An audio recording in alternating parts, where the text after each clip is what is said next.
ह्याच कन्सेप्टला singleton design pattern म्हणतात. समजा एवढे सगळे युजर आहेत, नीट आहे का, एवढे सगळे युजर आहेत, तुम्ही एकदा लॉग इन केलं ना, म्हणजे तुम्ही आता सर्व्हरला आले. आता तुम्ही सर्व्हर तर ऐकलं असेल, दिवसा ऍक्सेस करा, रात्री 3 वाजता ऍक्सेस करा, पहाटे 5 वाजता ऍक्सेस करा, तरी सर्व्हर चालू असतो. आणि सर्व्हर नेहमी शटडाऊन नाही केला जात, एकदा चालू केला जातो तो कायमस्वरूपी चालू केला जातो. म्हणजे चालू केलाय, सर्व्हर चालू केलाय म्हणजे आपण त्याचं बटन टाकल्यासारखं. थोडक्यात खरी कन्सेप्ट वेगळी असते, बटन टाकणे नसते, पण आपण असं बोललं की बटन चालू केलं म्हणजे सर्व्हर चालू झाला. सर्व्हर चालू झालाय ना, तर आपण सर्व्हर सारखा चालू बंद करत नाही. आणि एकदा चालू झाला तर परत त्याला ऑन करायची गरज आहे का?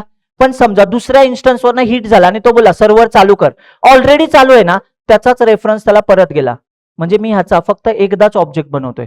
कितीही ठिकाणाहून ऑब्जेक्ट बनवायचा प्रयत्न केला तरी परत परत ऑन ऑफ नाही होते. जो ऑन आहे तोच व्हॅल्यू रिटर्न होते. म्हणजे ह्या क्लासचा फक्त आणि फक्त एकदाच ऑब्जेक्ट बनतोय. ज्या क्लासचा फक्त एकदाच ऑब्जेक्ट बनवू शकतो त्या क्लासला सिंगलटन क्लास म्हणतात. नीट ऐका. आता काही लोक बोलतील एवढं सोपं आहे सर, डेमो क्लास मी लिहिला, मी त्याचा एकदाच ऑब्जेक्ट बनवला. तुम्ही ऑब्जेक्ट बनवणे नाही, एखाद्या क्लासचे किती पण ऑब्जेक्ट बनवू शकतात, पण किती पण ऑब्जेक्ट बनवायला गेला ना तरी जुना ऑब्जेक्टच रिटर्न झाला पाहिजे.